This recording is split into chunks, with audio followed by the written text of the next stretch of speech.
Again, that was one of them mysterious calls because nobody calls me. Nobody contacts me. That was one of them mysterious calls that shut down my camera. Now, I keep those numbers and I call them back. Now, I'm going to record this one and show you who called me. Nobody has my number. So,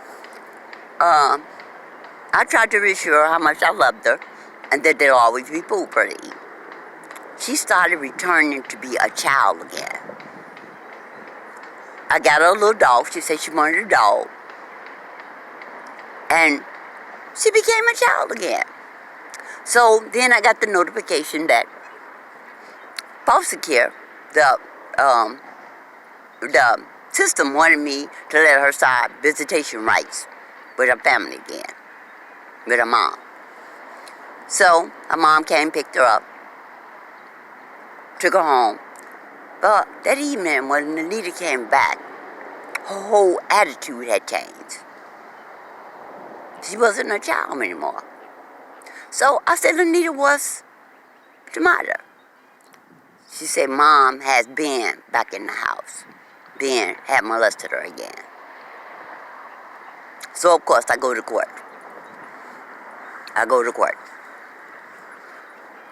And of course, even though I told them that that man who had molested him while they took her in the first place was back in the home.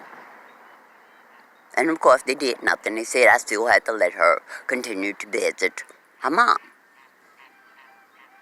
Now, this went on for a period of time, and since her attitude had changed again, she started stealing my money. And one time my neighbor came to me and said Lanita had been over her house, and Lanita had stolen $1,300 worth of jewelry out of her house. So, some ruby rings and some other stuff. So when I saw Lanita, I asked her what stuff was. She had taken the stuff on her visit to her mom. Her mom kept the jewelry. Now, I had a problem with this because at the time I was living in this housing that if anybody lives with you and a person files a criminal case, you can be evicted from your apartment. You understand what I'm saying? So, when I asked her about the jury, about getting the jury back, since the one was pressing charge, she had already called police, so I had a chance of losing my apartment. Nita laughed. She was about 11 now. She laughed, and I was so angry, I slapped her. I didn't mean to, but with her attitude, I slapped her.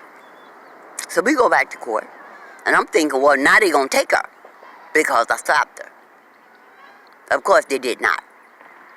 Of course, I lost my apartment. So I called DCFS, whatever it is, the foster care system, and I told them I was losing my apartment and I needed to bring Lanita back to them. You know what they told me?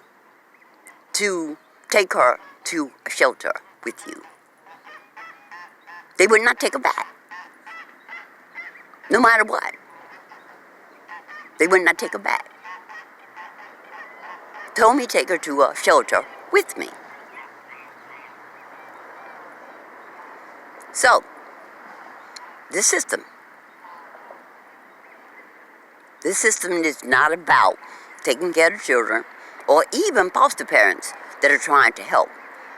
Because when I reported that Ben was back in that apartment with her mom molesting her again on her visitations,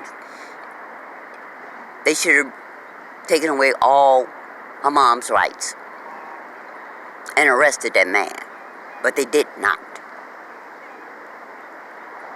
So I think I just took her to that agency and I dropped her off. I left her there because they would not take her back. So, that story that this woman is telling adds up to everything I went through in the 80s and 90s with foster children.